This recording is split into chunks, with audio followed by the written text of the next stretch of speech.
Yeah, Rajiv, yeah. Yeah, actually, we tried delivering it, but somehow we couldn't deliver it on time. By tomorrow, I think we should be able to deliver it, Rajiv. Yeah. Okay, Rajiv, thank you. We'll deliver tomorrow for sure, 9:30. Yeah, okay. Does it sound familiar, guys? Yes. Do you feel nervous? Do you feel underconfident handling an online call? It may be a Zoom meeting, it can be a Webex meeting. Do you feel uncomfortable, underconfident? Do you want to learn how to speak comfortably and confidently in a Zoom call or in an online meeting? If the answer is yes, in this video you're going to get an understanding on how we can do it. So let's get started. There are three basic aspects which you must fix if you really want to sound confident in an online call. Let's understand the first aspect now. The first aspect is called as the body language. This is the biggest mistake many of us do. In an online meeting, what we do is we end up becoming small. The shoulders are struck down. We'll become small just by the way we are sitting. For example, see the way I'm sitting right now and looking at computer.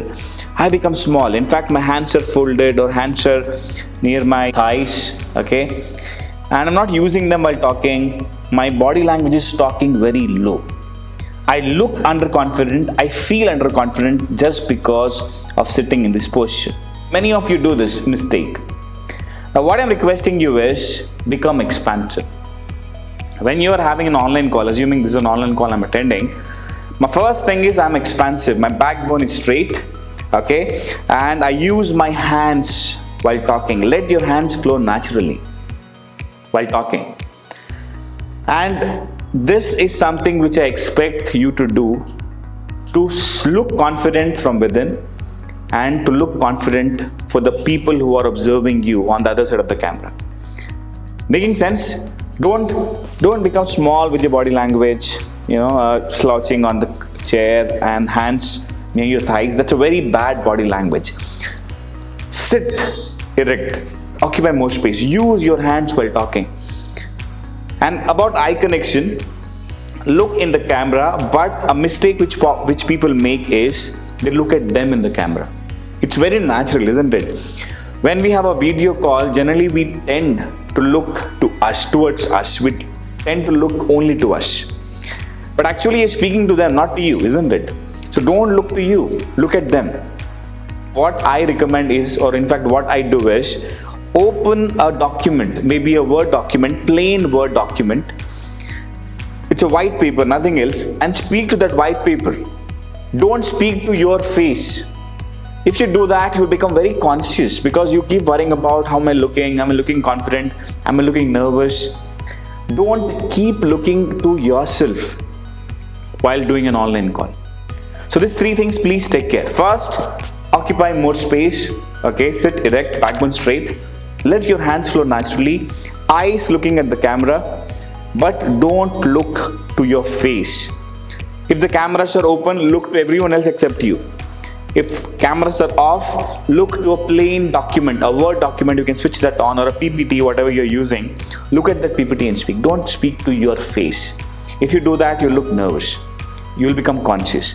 That's the first thing you have to fix. That's about body language, okay? Second thing which you have to fix is the voice modulation. See, please understand, in a camera, people can see you. In an online meeting. And in an online meeting, they can hear you also. Now, how are you talking is important. Are you sounding confident with your voice modulation? I've seen this mistake people doing, okay? They rush while speaking. If you saw the first video in the introduction part, I was speaking very low in my voice. My body language was low, my hands were low, my voice was low, I was rushing while speaking. That's a mistake in voice modulation. Don't rush while speaking. For example, like this, Rajiv will try to deliver it tomorrow, but something emergency happened and we couldn't deliver it. See, my language is very fast and I'm speaking in low voice. If you do this, if you speak in this fashion, automatically you look nervous and underconfident. I hope it's making sense. So when you speak to a laptop, for example, I'm speaking to a laptop, speaking to people, through this camera in an online meeting, I will speak slow and loud. The way I'm speaking right now, I'll speak slow and loud with my hands flowing, eyes looking not to me but to others. This is the way you should speak through your voice. Speak loud but slow with pauses. Every word is clear enough. You can pause after 2 words or 3 words, but pause frequently. And to do it better, you can breathe well. Generally, what happens when you speak fast, you're trying to speak a lot in one breath. And because of that, the tongue slips. Yes, you might have felt this. To overcome that problem, breathe properly. And you will breathe properly only if you speak slow. So that's the second thing you have to fix. You have to fix your voice, speak loud, speak slow with pauses, take good enough pauses. That's the second thing you have to fix. Once you fix these 2 things, you will look confident. But it is not enough. There is third important aspect, which is engagement. What is it? Engaging the audience, not physically, but virtually. How can you do it? Is it possible? Yes, it is possible. I do it a lot. How can you engage people in a camera, in an online meeting? There are many things you can do. One of the things which you can do is by pointing their name. For example, I'm speaking in a call. There are 10 people in the call. All of them are camera off. All of them are mic off. I'm the only one talking. I don't even know if they're listening. In fact, they are reckless. They're least bothered about what you're talking. To create some fear in them, you can point people's name. For example, you can say, so Mahesh, what did you understand till now? Mahesh, are you there in the call? Mahesh, is it clear? Ramu, is it okay? Take their names. Now what happens is when you take the name, you take one person's name, rest everyone becomes alert because next can be anyone. Making sense? Now that puts them on toes because their name can come anytime. So take people's name in a meeting. They become more alert. That's how you connect with them. That's first thing you can do. Second thing what you can do is you can ask good questions. There are 2 kinds of questions you can ask. One kind of question is ask closed-ended question. For example, I say, Raju, is it okay? Did you get that? Yes? Yes or no type question. Is all clear, guys? Yes or no? Take yes or no questions. Are you all with me? Yes. So ask yes or no type questions. Making sense? So ask this yes or no type question so that they feel engaged. The more they say yes with you, the more they get engaged with you. So ask yes or no questions in between while having the conversation. Second thing what you can do is, second kind of question, you can ask an open-ended question. Question which cannot be answered in one word. For example, like this. Raju, can you elaborate about the report you submitted yesterday? Now he has to elaborate. He cannot say yes or no. He has to talk for a few minutes, a few seconds in fact. That's open-ended question, which means you are engaging people through questions. And this is how you connect with people. Point out their names, ask closed-ended questions, yes or no questions, or ask open-ended questions. And next thing what you can do is, you can engage them over chat. Assuming the mic is not an option, there are 100 people in the call. You cannot engage them over a call because there are people which are 100 people. Not everyone can have the mic on. In that case, what you can do is, you can engage them using the chat. Guys, if you agree with me, type yes. Type yes. Not everyone will type yes. If it makes sense to you, say makes sense. Type makes sense. So now whenever you're telling them something and you want them to agree with you, ask them to type yes. Or if you want them to type something specific like make sense, type them make sense. So in that way you can engage them over a chat. I hope it's making sense. Yes? If the audience is less, you can engage them better by, in fact, you can do this, make them repeat after you. For example, you're telling a very important line, you want them to remember it, you can make them repeat after you.